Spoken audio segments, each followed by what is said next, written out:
So it's early Sunday morning, August 29th. We have exactly 2 days left in the house, today and tomorrow. And then the new owners show up tomorrow, Monday, August 30th at 4 o'clock for their walkthrough. And then we close on the sale of the house Tuesday at 4. It's been a huge weekend. The kids were here yesterday and helped to unload all of the furniture in the house. Their help was tremendous. We couldn't have done it without them. So we spent the day yesterday moving furniture, purging stuff out of the house. They drove away with cars and trucks just loaded down with the furniture and stuff to take away to their homes. I'm really happy that we managed to do all of this without needing to get a storage unit. My goal was to pack and purge and give away enough stuff that we didn't have to burden our kids with a bunch of stuff, and we didn't have to have a storage unit. And I'm really proud to say that we were able to do that.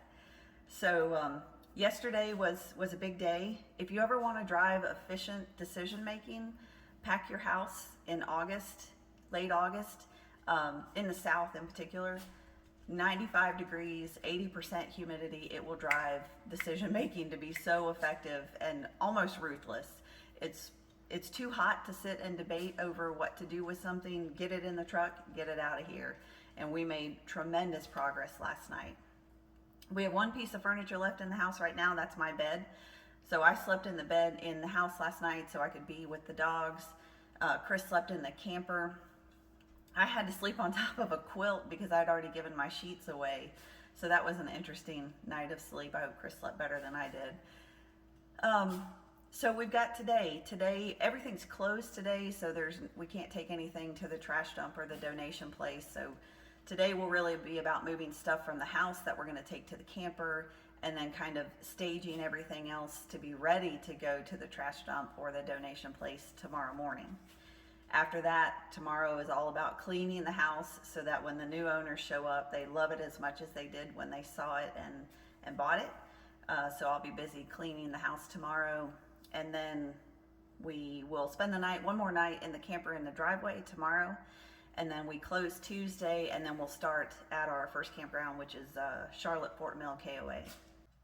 We know we'll spend about 2 months in our existing camper. We ordered our new camper April 16th, and that's about a 5 to 6 month build time, including full body paint. So if it rolls off the line August 30th, we can expect mid-October, probably more realistically sometime early November. We hope it doesn't go into December because our oldest daughter is getting married in December, and so we don't want to interfere with that.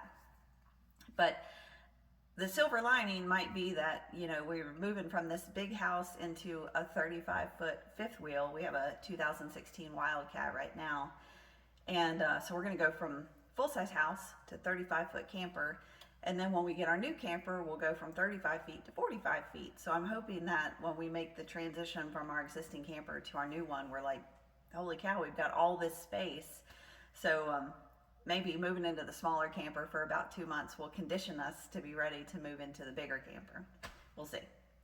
So a couple of big days left to get through this part of it, and then on to the next part of the journey, and I look forward to that.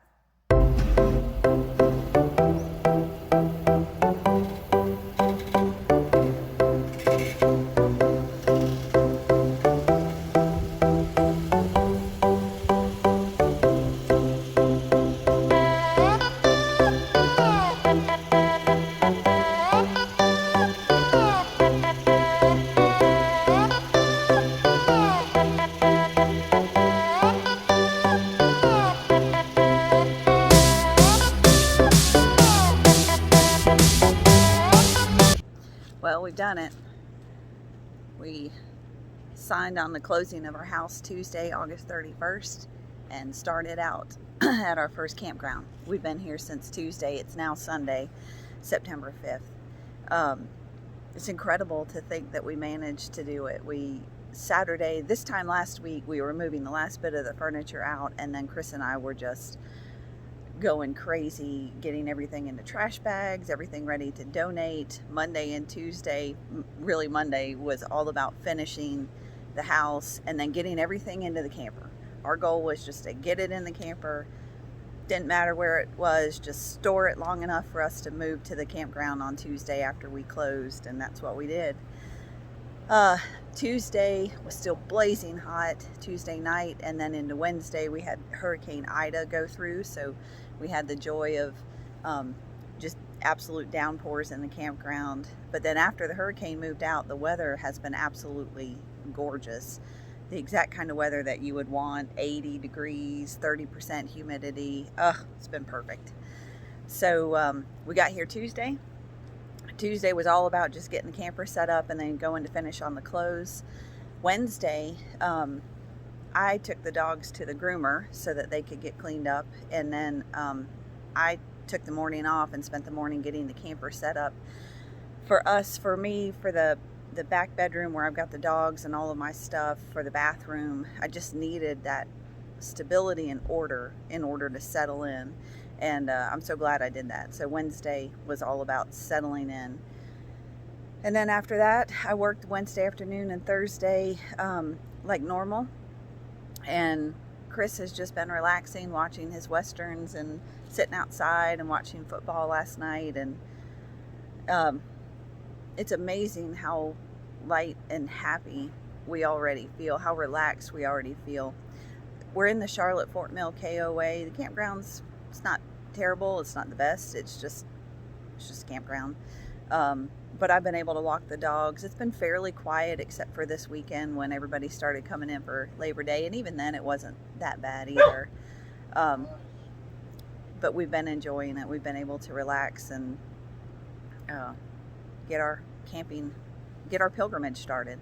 So we leave today for our next campground, and we're really looking forward to that next one, and then all of those after that. So I know there are going to be bad days and bad weather and things that are going to go wrong and bad campgrounds and all of that. I know all of that. We've camped long enough that we know that these things are going to happen. But I don't know, something about knowing that Chris doesn't have to go back to work, knowing that he doesn't have to worry about cutting the grass or doing the chickens,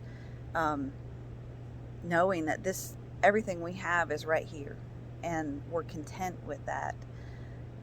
It's the sense of freedom and relief. I'm struggle to describe it, but I'm just so happy, and I can't wait to see where the rest of our pilgrimage takes us.